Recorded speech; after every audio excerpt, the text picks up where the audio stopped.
100 years separates their reigns. Different eras, different societies, almost different worlds. Two women, Elizabeth and Victoria. Two queens who have steered their course through periods of extraordinary change. In the British monarchy's 1,000-year history, their like has rarely been seen. Their longevity is unrivaled. On the 9th of September, Queen Elizabeth II will become the longest reigning monarch in British history.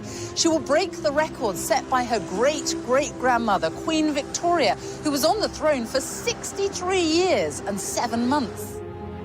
Yet they became monarchs unexpectedly at a young age.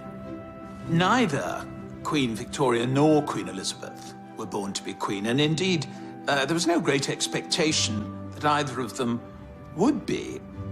I think certainly we'll look back and say there's been the biggest changes in society under these two female monarchs. I think history will look back on them both and compare them because it's really so incredibly unique. And both of them symbolize their country, and that's what's so wonderful about monarchy. It is a symbol above politics. But what does it take to be a monarch who defines an era? One who has the power to capture the hearts and minds of people at home and abroad. She's just brilliant.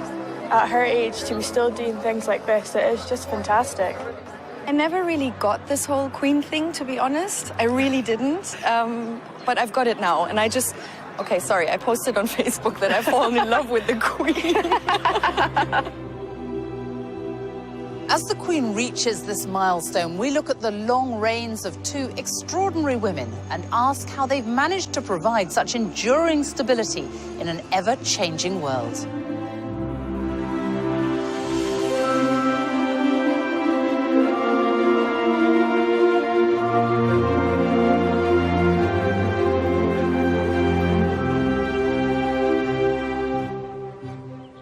It's March 2015 at Canterbury Cathedral. And here she is, Elizabeth II, the face of the modern monarchy. She's here to unveil statues of herself and her husband, Prince Philip. Immortalised in stone next to Queen Victoria and Prince Albert, in this, the year Elizabeth becomes the longest reigning monarch in British history. Though when she came into the world, nobody expected that. On April the 21st, 1926, a child was born to the Duke and Duchess of York, Elizabeth and Prince Albert, who was the second son of King George V. Elizabeth Alexandra Mary came into this world a princess. Her popular uncle, the Prince of Wales, was next in line to the throne, followed by her father. So no one ever expected that one day Elizabeth would become queen. And she certainly wasn't born in a palace. In fact, she was born right here. On Bruton Street in Mayfair, now a restaurant. A plaque is the only reminder that before the bombings of World War II, Elizabeth's home stood on this site. And here they are, the family at their home in 1927, and Nanny and baby Elizabeth. The young princess was expected to lead a relatively quiet life away from the full glare of the monarchy, which is just what people thought at the birth of another royal infant. Victoria was born in a palace, Kensington Palace, on May the 24th, 1819. At birth, she was fifth in line to the throne. And even though her mother was fiercely ambitious, no one could have known that Victoria was destined to become queen. She too was raised quietly, away from court, under the care of her strong-willed German mother, Victoria Maria Louisa, the Duchess of Kent. Here she is, Victoria. Victoria herself. Victoria spent her childhood here in Kensington, and she said herself, "I had a very unhappy childhood." And she was also a long way from the throne. No one thought she'd ever come anywhere near it. Basically, when she was born, she was intended to be married into other royal families, a very minor royal, so no one thought anything much of it. By her own account, Victoria was brought up very simply here in a suite of rooms on the first floor of Kensington Palace. It was a privileged but isolated existence. What we do know is that she remembered later on this terrible, oppressive, melancholy childhood. We think it was a little bit more complex than that. In what way? Well, she was lonely, but she was also very imaginative. She had 132 dolls, and they're all very neatly and in a very organized way listed in her inventory, which she kept at the time. She must have had a sort of very, a dream world, the way she played with these dolls. I suppose she had a lack of friends. We wonder whether some of the costumes could possibly be made from fabrics that made Princess Victoria's dresses. That's not something we're able to prove, but it's a possibility. Before she was 1, her grandfather and father died. And when her uncle George IV passed away, another uncle became king, which meant she was next in line to the throne at the age of 11. Life became even more restrictive. Her mother kept her under, well, pretty much lock and key. They called it the Kensington system. They wanted control of her, so they kept her under 24-hour surveillance. She wasn't allowed to have a single minute alone, because what they wanted was her to come to the throne at, say, 10, 12, and they be the one in the power. They be the one being regent. She was sheltered and protected, and she even shared a bedroom with her mother until the day she became queen at the age of 18.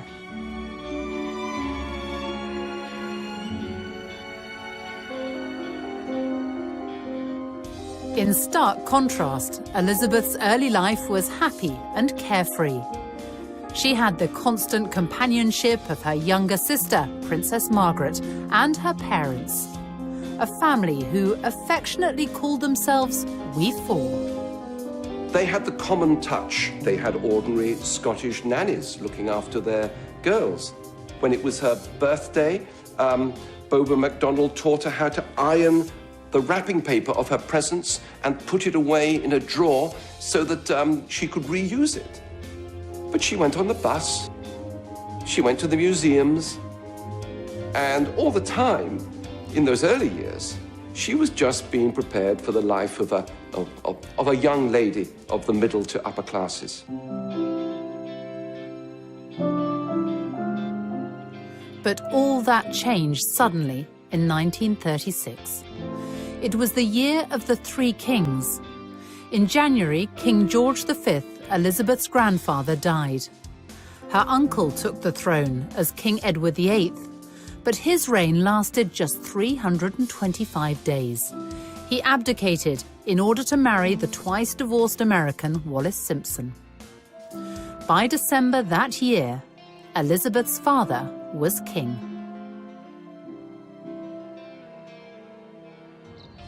Elizabeth moved here to Buckingham Palace with her family at the age of just 10.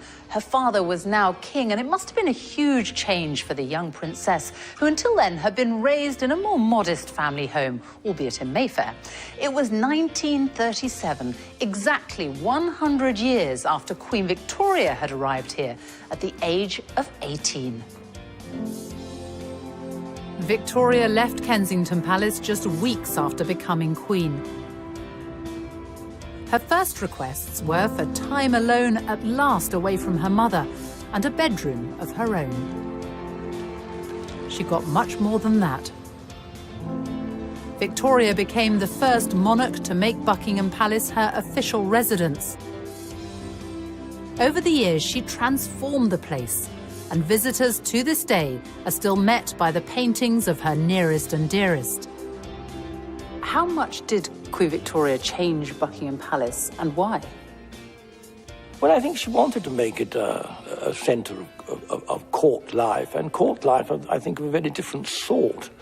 I mean, the thing about the monarchy in the middle of the Victorian period was that it became respectable for the first time.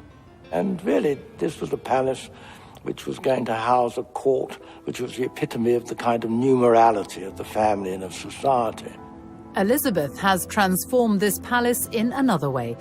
In 1962, she opened the Queen's Gallery to give the paying public access to the royal art collection. In 1993, she opened the doors even wider. Tens of thousands now take the chance to wander through the staterooms, with ticket and gift shop sales going towards the upkeep of the artworks and royal residences.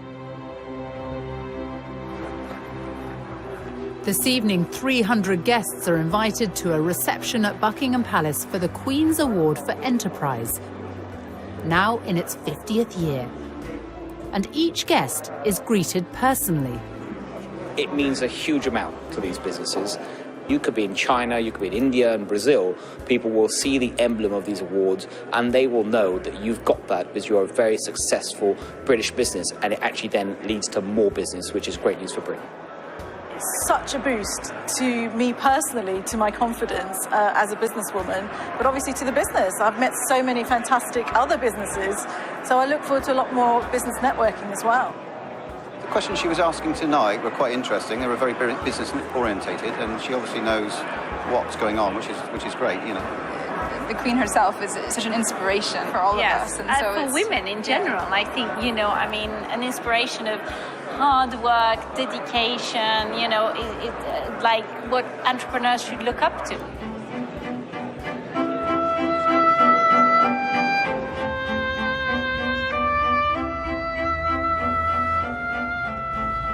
Buckingham Palace, it's such an iconic building. It's hard to imagine that it hasn't always looked like this.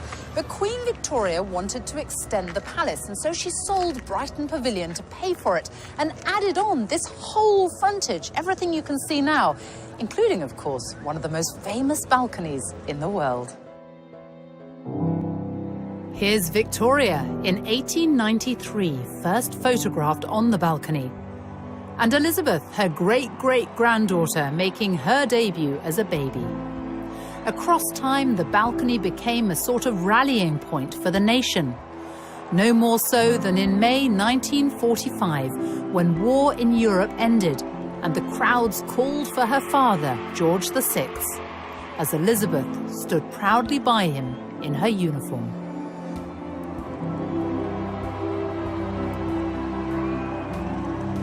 Growing up during World War II shaped the future Queen. In 1940, she was the teenager who gave this radio broadcast for children forced to evacuate their homes. My sister Margaret Rose and I feel so much for you, as we know from experience what it means to be away from those we love most of all. You would have thought that the royal family would have been moved a long way away to safety, but instead the princesses came here. They lived here in Windsor Castle for much of the war, and the castle was stripped of all its finery. The paintings were removed and hidden in caves in Wales and other places, and it was a very much diminished castle, except for the magnificence of the buildings. There was a big air raid shelter built under one of the towers, which no one liked using, but they did when the air raid sirens sounded. As the bombing raids of the Blitz hit, it was suggested that the princesses should be evacuated, to which the Queen Mother had an immediate reply. She said, "The children would never leave without me. I would never leave without the king, and the king will never leave." Indeed, in September 1940, the king and queen were very nearly killed when a German bomber flew up the Mall and dropped its bombs directly on Buckingham Palace. They concealed how nearly they came to death. They realized instantly that they had to be the focal point of the nation at war. And that was transferred to Princess Elizabeth, and we have seen that ever since, duty is what has defined her and led her and inspired her. Elizabeth, unlike Victoria, was able to learn the art of being a monarch from her parents. But both entered public life in the same way and in the same place, each showing their commitment to the armed forces.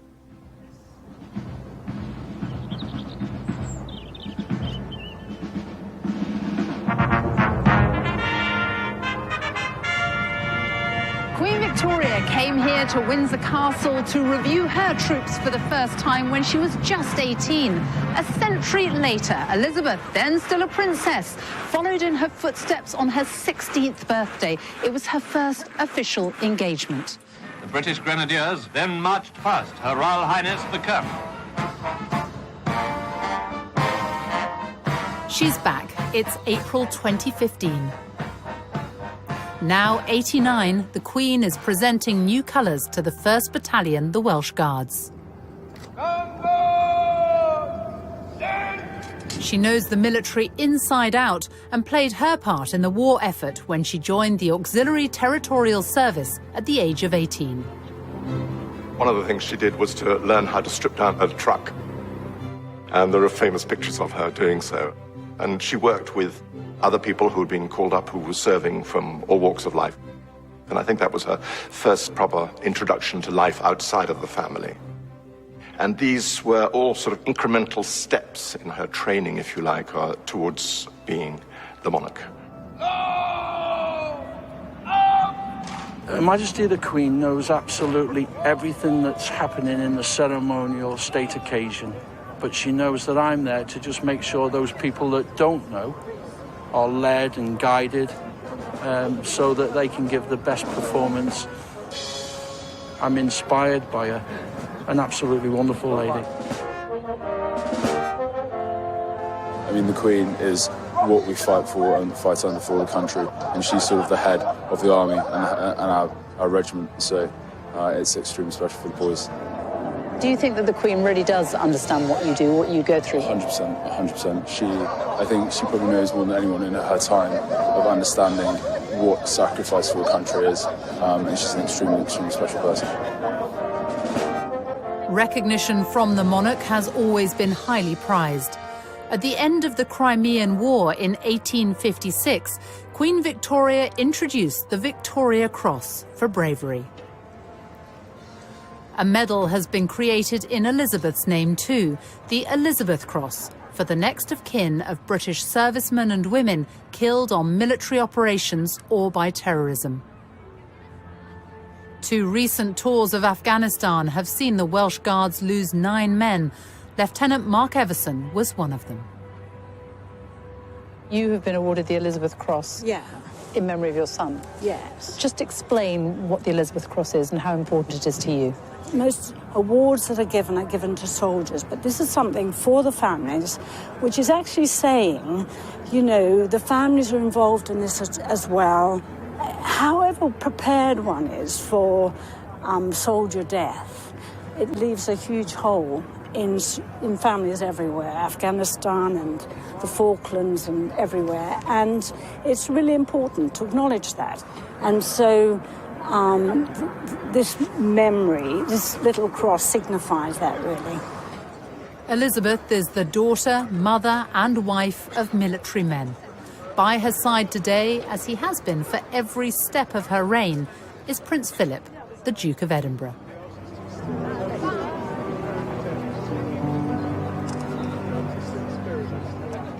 They got to know one another in 1939, as Elizabeth accompanied her parents on an official visit to the Royal Naval College, Dartmouth. The cadet assigned to show her around was Philip, a prince by birth of Greece and Denmark, also a great-great-grandchild of Victoria's. The Queen saw him, this handsome young Viking with his sense of humor. I think right at the start, his lack of reverence, his sense of informality appealed to her, as well as his stunning good looks. They became pen pals, with Elizabeth keeping a photo of a bearded Philip as he fought for his adopted country, Britain. It was a love match. And in 1946, after a holiday at Balmoral, they got engaged, and though secretly, because the King and Queen asked them to postpone the public announcement until the following year. The royal family and Princess Elizabeth's fiancé have permitted these special film studies to be made in response to the rapidly mounting worldwide interest in the forthcoming royal wedding on the 20th of November in Westminster Abbey. I am Alexandra Mary. Take thee, Philip. Take thee, Philip. To my wedded husband. To my wedded husband. To have and to hold. They wed when Elizabeth was 21. After 67 years, the marriage of the Queen and Prince Philip, the Duke of Edinburgh, is longer than that of any other British sovereign. It's a cornerstone of Elizabeth's reign. As she's said in several tributes to him, he is the rock on which her work as a monarch has been based. He has quite simply been my strength and stay all these years. And I and his whole family, and this and many other countries, owe him a debt greater than he would ever claim, or we shall ever know. Queen Victoria had her rock too. For Victoria and now Elizabeth, a vital thread through their lives has been the love and support of their husbands. Both married European princes, both met their husbands-to-be when they were very young and then got to know them slowly through letters. He also looked like a film star. I mean, there's something very romantic in the fact that both Prince Albert and Prince Philip were both sort of gorgeous to look at. You know, that builds up the whole fairy tale. Victoria was 16 when she met Prince Albert of Saxe-Coburg and Gotha. He was her first cousin from Germany. It was determined, more or less, from childhood onwards, that Victoria would marry one of those Coburg children. There were some other candidates for her to marry, but that was the obvious one. And it was her great luck that she fell in love with him, besottedly. It was a real love affair, love match, from the beginning. They kept in touch by letters, and she described him as so sensible, so kind, and so good, and so amiable too. She really hadn't had a chance to have anyone to love. She and her mother had been at loggerheads. She had no sister, no friend, no father. So she'd been a very lonely child, and all this passion had really pent up inside her. Obviously, Victoria's wedding to Albert on a grisly February day is essentially a private service. Victoria herself said that she noted every detail. Indeed, she does appear to have noted every detail in her journal afterwards. I think for Victoria, it was a wonderful day in every way. The couple were married in 1840. Victoria was already queen, so she had to propose to him. They went on to have 9 children. Albert brought an experience of the world Victoria had never known. He developed a strong interest in arts and culture and built the Italian Gardens in Kensington as a testimony of his love for her. She rejoiced in her marriage to Albert, and it had for her a significance only rivaled by her coronation day. Victoria's coronation came after the death of her uncle, William IV. It's one of the quirks of the hereditary system that one is expected both to mourn and rejoice at the same time, mourn the death of one sovereign, rejoice in the accession of the next. I think in 1837 there is a definite imbalance. There is notably more rejoicing than mourning. She loves being queen at the age of 18. She tells the wife of a courtier that she woke up one morning afraid it might all turn out to be a dream. She thoroughly enjoys the dream. 400,000 people flocked to London for her coronation, helped by the transport revolution, the railways, and the hopes of a nation resting on youthful shoulders, something shared by only 2 women in more than 100 years. Elizabeth's path to accession came in 1952. In January, she and Philip were waved off at the airport by her father, King George VI, as they began a Commonwealth tour in his name. It was the last time they would see one another. He was only 56. On February the 6th, 4,000 miles away from London, Princess Elizabeth was brought the news the world was soon to hear.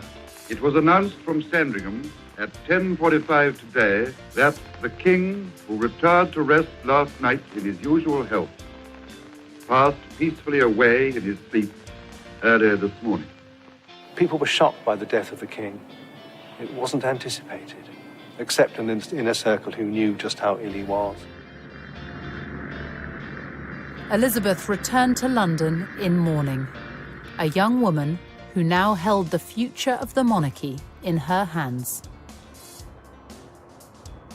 For 4 days, King George VI lay in state in Westminster. I remember walking past the catafalque of King George VI.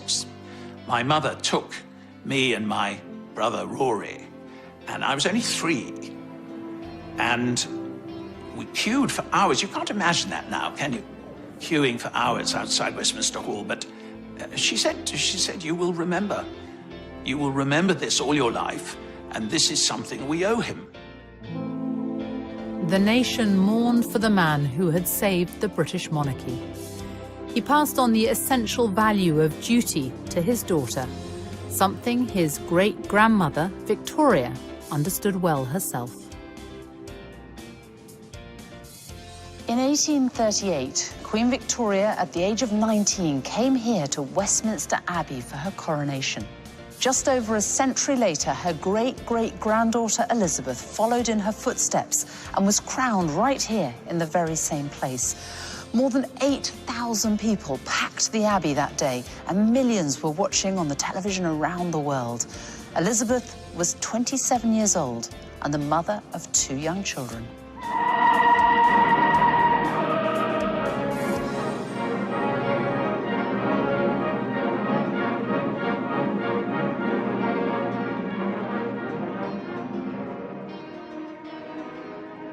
How was Elizabeth received at the coronation? We all became romantics on a huge collective scale. And of course, the setting in this abbey, where the very stones talk, with the old statesman in marble looking down on it, Disraeli, Gladstone, Peel. We were right in the middle of this wonderful combination, which the Brits pride themselves on, or did, of juxtaposing tradition and modernity and making the two work together. But above all, the young woman sitting just over there,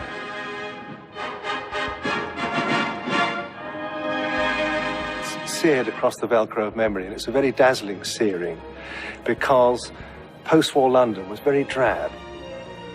We'd lost 1/3 of our wealth in the war. There was still rationing. Very few people had any new clothes. And yet suddenly, in amidst this heroic drabness, there was the starburst of the coronation of the new, beautiful young queen.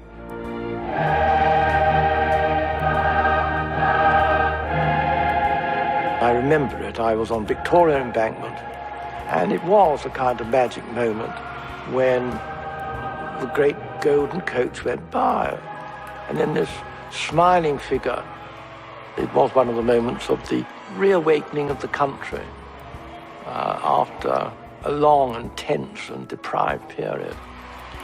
And for those who weren't there, thanks to the revolution of television, the nation could watch from their living rooms. 27 million people in Britain in June 1953 watch at least half a day's television coverage. The number of BBC licence holders doubles that day. So there is this sense of what newspapers referred to as coronation fever. We've only known in recent years that it was, in fact, the Queen who said, yes, it ought to be televised. An acknowledgement that the monarchy, as it were, belongs to the people. You've got to, with the new means of communication. And then this smiling figure, just all the diamonds reflecting, with the Duke of Edinburgh. But I mean, I remember it so absolutely vividly. 5 months after her coronation, Elizabeth returned to the Commonwealth tour she'd begun before her father's death.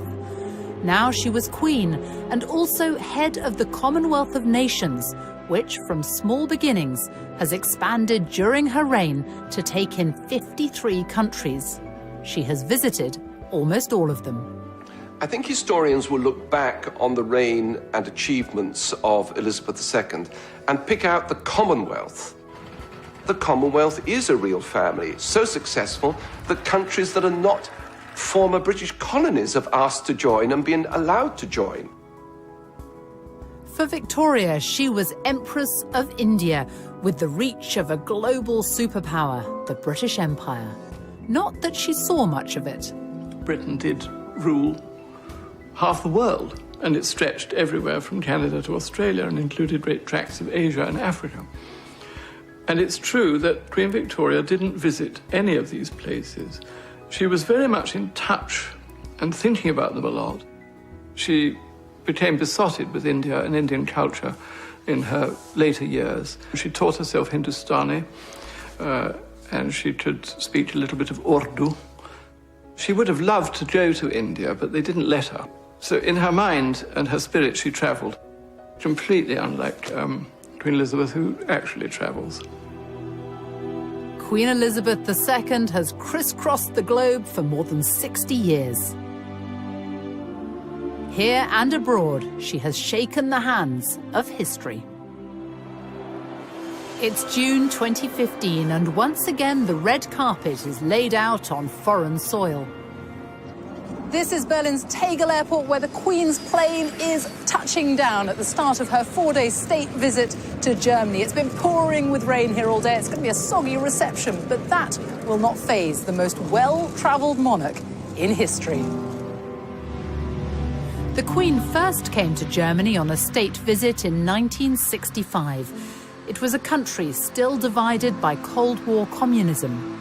Her visit was a gesture of solidarity and a step towards normalizing relations with Germany in the decades after World War II. People still remember the impact of that historic visit. I thank you warmly for your welcome. For my husband and me, it is a deeply moving experience to be with you here in this courageous and famous city. 50 years on, Germany, now a unified country, has changed dramatically. The welcome for the Queen hasn't.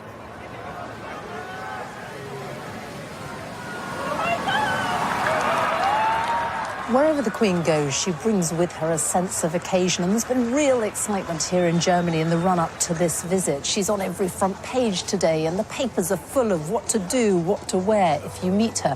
And German television has been running British-themed programmes. And that's the thing about the Queen. Wherever she goes, she brings with her an indefinable something that no one else can. The Queen is our big differentiator in the eyes of many of our foreign partners and friends. They deal with other governments, they deal with other heads of state, but the Queen is something completely unique. And you see that in the reaction of the crowds lining the streets.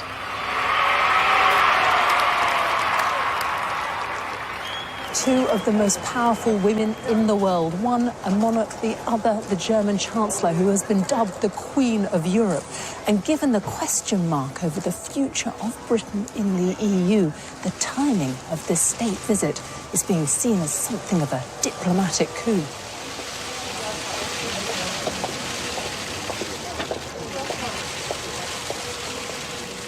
I think for many people, for many different reasons, this is a very important visit, a very important moment, and it brings Britain and Germany closer together at a time which is, for us, actually very important for there to be good and close relationships.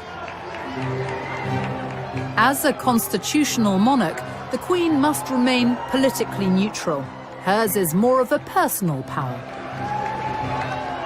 Arriving at the state banquet, she is wearing Queen Victoria's rubies as she delivers words echoing a lifetime of experience. We know that division in Europe is dangerous and that we must guard against it in the West as well as in the east of our continent. That remains a common endeavour. Flying the flag for the United Kingdom at the British ambassador's residence in Berlin. Every year, a garden party is held to honour the Queen, but this is the first time she and the Duke of Edinburgh have actually been able to attend. The interest in Germany in the Queen is already big. People have been thinking about the institution of the monarchy and about the overall relationship between Germany and the United Kingdom. In diplomatic speak, we'd call it soft power. It's what the Queen stands for. It's the values that she embodies. And that has deep impact. There's all those disputes we do have at the moment in Europe about Britain and Europe and the rest of the world. So it's important that we do have this unifying personality. She's there and she stands for something and a value that is not changing. And so it's like an authority. You know, all the emotions here at this garden party that show that there's a very strong belief in Germany that please stay in the EU, we need you. Very smiley and talkative, actually. Yeah, and I never really got this whole Queen thing, to be honest. I really didn't. But I've got it now. And I just, okay, sorry, I posted on Facebook that I've fallen in love with the Queen.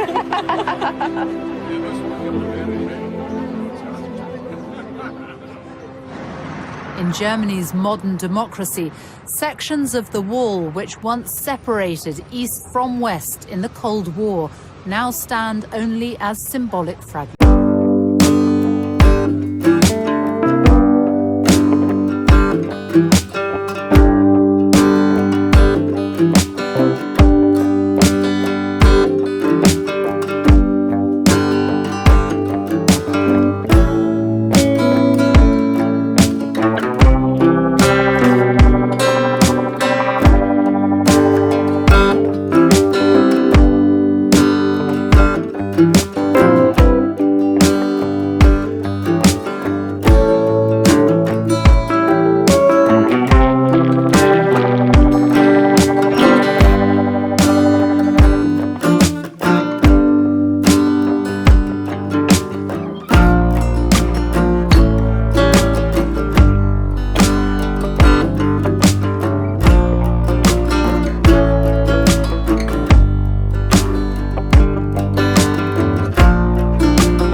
In Britain, religion and the monarchy are forever intertwined.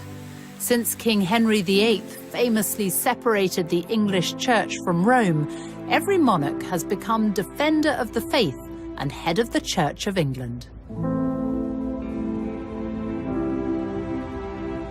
Victoria. She was devout, outspoken on church matters. She even wrote about her views on sermons in her diaries. I think that sincerity of faith is something that Queen Victoria shares with Elizabeth II. I feel absolutely sure that both women, in what is unquestionably a very lonely position, have felt upheld at moments, many moments possibly in their reign, by a very strong Christian faith. Many have found the practice of quiet personal reflection surprisingly rewarding, even discovering greater spiritual depth to their lives. In her Christmas broadcasts, she talks often about how the teachings of Christ are what inform and inspire her. The Christmas message shows us that this love is for everyone. There is no one beyond its reach. Elizabeth II has always had her feet very firmly on the ground, but spiritually, she's got this dimension in which her personal faith is linked to her duty as a monarch. And each monarch also has formal duties in relation to the government of the day. It was during Victoria's reign that political power moved away from the sovereign, but she still kept a keen interest in the details of political life as does Queen Elizabeth, who at the start of her reign decided to change the monarch's regular meetings with the Prime Minister into a weekly affair, the audience. When Parliament sits, the Prime Minister arrives for their regular meeting, where the Queen has what's been described as the right to be consulted, to encourage, and to warn. With an accumulated wisdom gained over the course of 12 British Prime Ministers.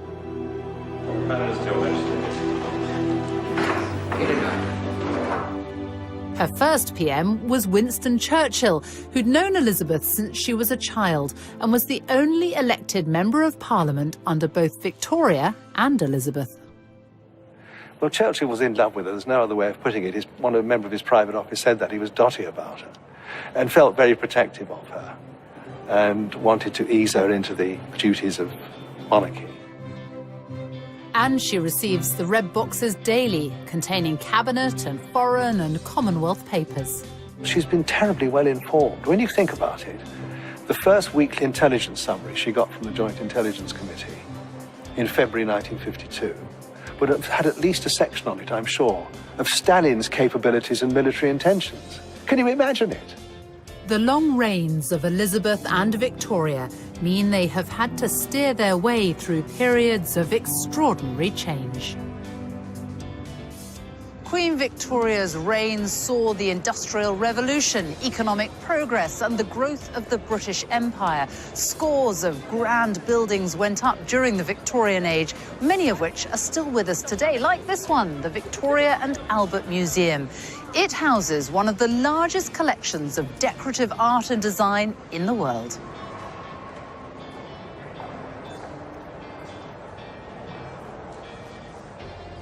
So, what is Victoria and Albert's legacy in terms of art and culture? It's fundamental. I mean, this museum, as you know, is the Victoria and Albert Museum, and that name is not an accident. It was renamed the Victoria and Albert Museum in 1899, and it was one of Queen Victoria's last public appearances when she came to lay the foundation stone of the front of our museum. How big a role did Victoria and Albert have in bringing the arts to the people? Throughout her life, and indeed throughout Albert's life, they were actively promoting education and culture, art and science. This whole complex at South Kensington is thanks to the way they supported and promoted these activities. So much so that this area became known as Albertopolis, also taking in the Albert Memorial, Victoria's vast tribute to the man she adored, who died at the age of 42.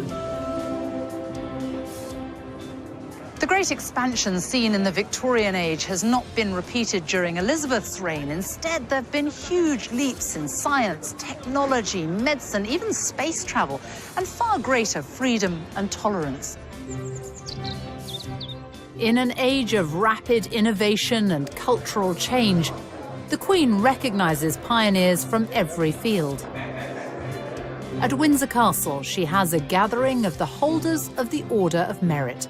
It's a celebration of the elite from music, art, medicine, astronomy, architecture, theatre.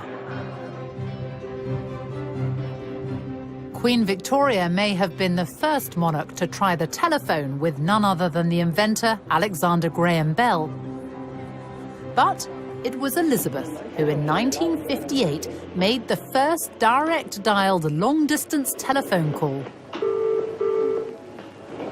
This is the Queen speaking from Bristol. Good afternoon, Lord Provost. Good afternoon, Your Majesty. She was the first British monarch to send an email in 1976 and has a Twitter, Facebook, YouTube and Flickr account in her name.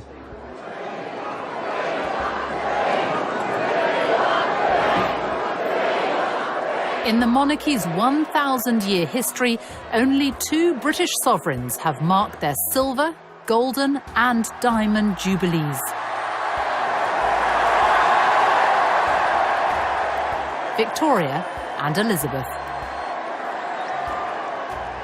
To mark her 60 years on the throne, Elizabeth chose to be photographed in front of the Queen Victoria Memorial, with the diamonds worn by Victoria more than a century earlier.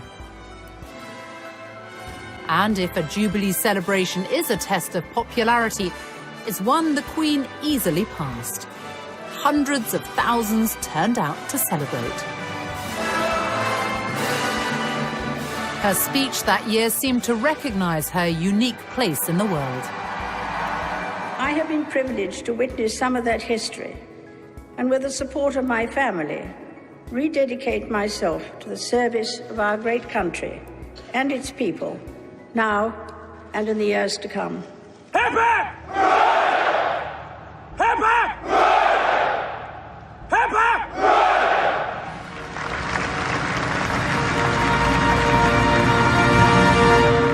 Elizabeth, Victoria had to spend almost 4 decades without her beloved husband by her side.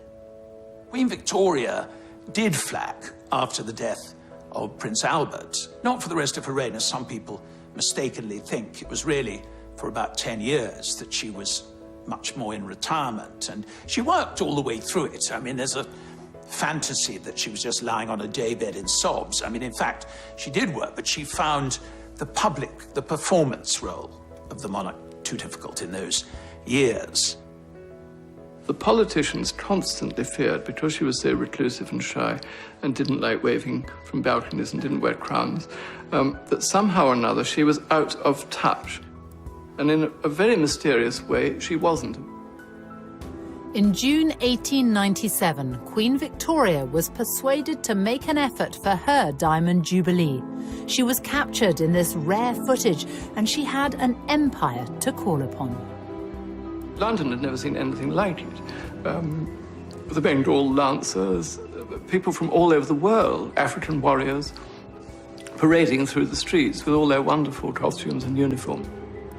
It was partly a demonstration of this extraordinary political stability, that this institution, which had been so fragile in 1837, was now going stronger than ever in 1897, thanks to this very eccentric, clever but strange woman sitting in an open carriage riding through the streets of London in a black bonnet.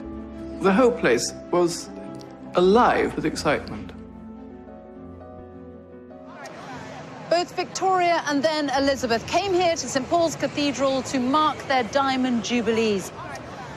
For Victoria, who by then was 78, it was a rare public appearance. She was still mourning Albert decades after his death.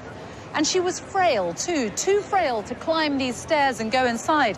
So instead, when her carriage drew up here in front of jubilant crowds, she remained in it, and the whole service came out to her.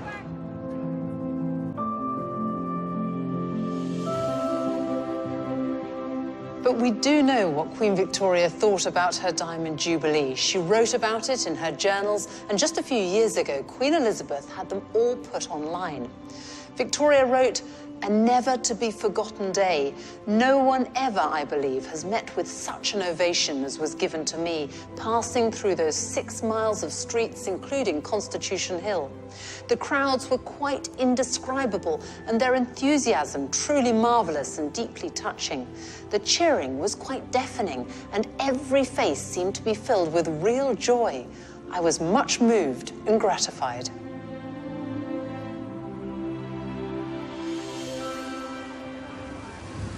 As well as being visible, the monarch must connect with every part of the United Kingdom. Today, the Queen, a direct descendant of Mary Stuart, Queen of Scots, arrives in Edinburgh for Holyrood Week. It starts with the ancient ceremony of the Keys, unchanged since Victoria's time. Well, it's a very significant process because it's the presentation of the city's keys to the monarch. But also, you know, for people of the city, it's a meaningful event because it's about the Queen's authority in the city. It's also about a welcome for garden party guests in the spectacular grounds of the palace.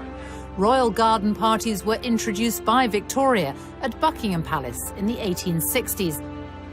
And brought here to Scotland by Elizabeth's grandfather, George V. This is the Queen attending as a child. 1,000 people have been invited to this garden party at the Palace of Holyrood House. It's an annual event that's been hosted here throughout the Queen's long reign. And it's all about celebrating Scottish achievement and heritage.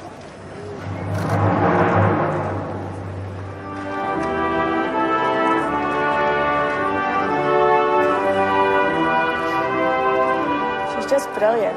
At her age, to be still doing things like this, it is just fantastic. I think today has been a very good example of exactly what we as a country do well, and I think she's at the very heart of that. And the fact she visits our islands, you know, she embraces all the parts of Scotland that we love. Her and the Duke have done a marvellous job over the years, and I hope they'll have many more.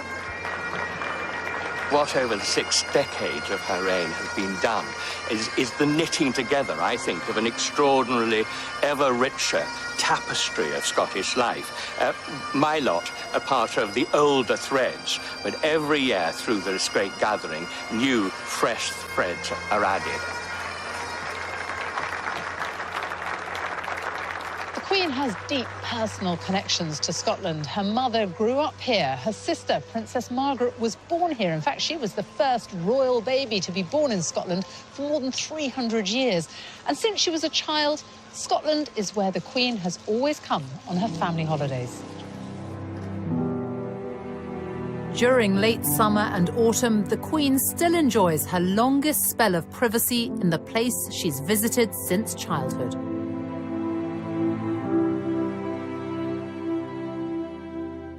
It's a tradition started by Victoria, who in her 20s was only the second reigning British monarch to venture north of the border since the days of Charles I. Queen Victoria and Prince Albert fell in love with Scotland. Prince Albert saw Germany in it. He was reminded of Germany, the sort of forests of firs and all that kind of thing. Queen Victoria was privy to a kind of ordinary life up there that was more difficult in Windsor or in London. Victoria did deer stalking and watercolours and long walks in the heather and getting rained upon and all that. I think there's something about its sort of vastness when you get up into the Highlands, and that sense of being far away in this kind of mountain kingdom. Victoria and Albert bought land here which they developed, building the magnificent Balmoral Castle. Balmoral was very carefully chosen up on a bluff with the forest quite far back and the water very much below and so on. And it became their own place. You know, it wasn't a house of the British monarchy. It was the house of Victoria and Albert. And that meant a great deal to her. The home, lovingly designed by Albert for Victoria, now belongs to Elizabeth. A private residence, but no longer just a royal idyll. For 18 weeks of the year, it's open to the paying public. As she grew older, Victoria spent much of her life at Balmoral. She was here on Wednesday, the 23rd of September, 1896, the day she overtook her grandfather, King George III's record.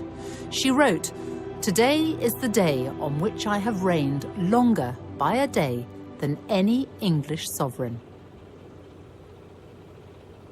Just days after Victoria had become the longest reigning monarch, she was pictured right here beneath the terrace at Balmoral. It was a very special moment, and that's because it was the first time that Victoria had ever been captured on film.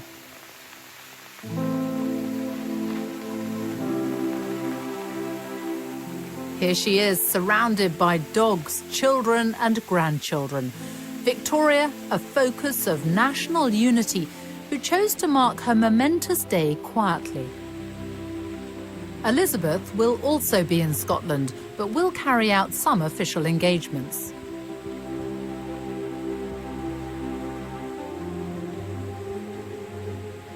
This is where Queen Victoria was on the day that she became the longest reigning monarch in British history. And this is also where her great-great-granddaughter, Queen Elizabeth, will be when she passes that record on the evening of Wednesday, September the 9th. She will have been on the throne for 23,226 days. There'll be no fuss, no grand celebration. It's business as usual, we're told. But all the same, it is a remarkable achievement and something none of us will ever again see in our lifetime.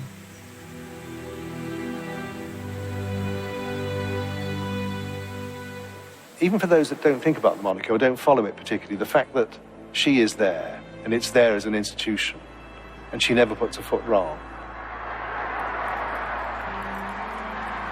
I don't think we should withhold our gratitude to both women for keeping this institution, which I think many people cherish, in spite of all the jokes we make about it.